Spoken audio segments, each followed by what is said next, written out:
Isabelle began. "Whatever are you doing here? Surely Mr. Malfort is waiting for you in the ballroom." "He left. I don't think he's coming back."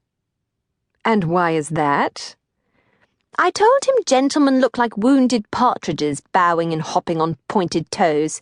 A jig is all right, I suppose, but the minuet—" She pulled a face. He didn't seem to care for my observations. The waiting footman cleared his throat to cover the sound of a snort.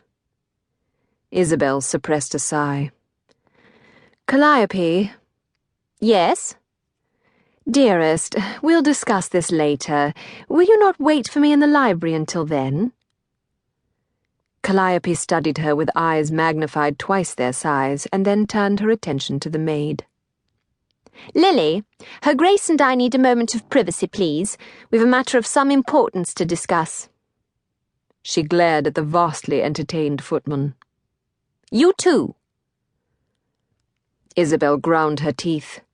She would be lucky not to spend an hour with the tooth drawer if her cousin remained in March House a full year, as agreed. "Calliope shall accompany me, Lily." Lord, she could not be late on this day of all days.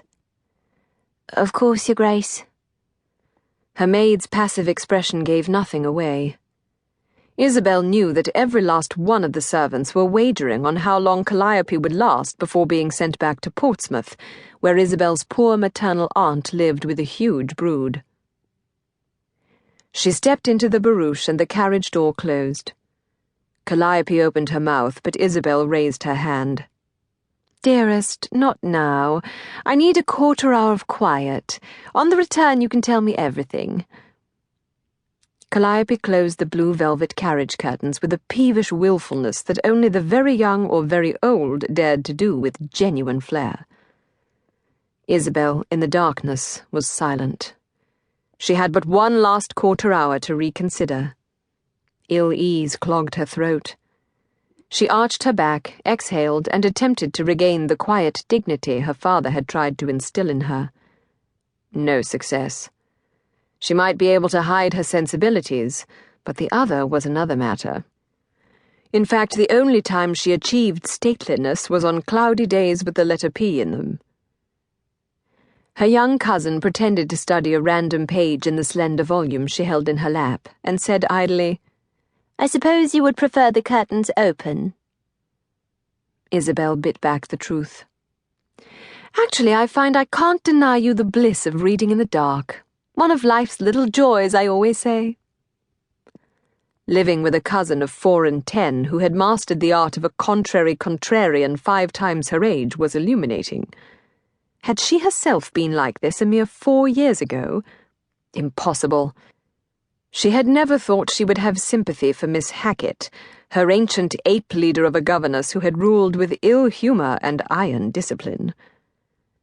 Calliope trained her attention on Isabelle, her book forgotten. Isabelle gave up any notion of reflection, quiet or otherwise. "Now would be the time for you to say, 'But Isabelle, I know you'd prefer to take in the beauty of the day.'" "Why would I suggest such a thing?" Calliope said. "Then you'd agree and I'd be forced to open the curtains. Where's the fun in that?" Her cousin pursed her lips like a dowager with a secret. "Very well. I can take a hint. I'll read while you pretend this is an ordinary day."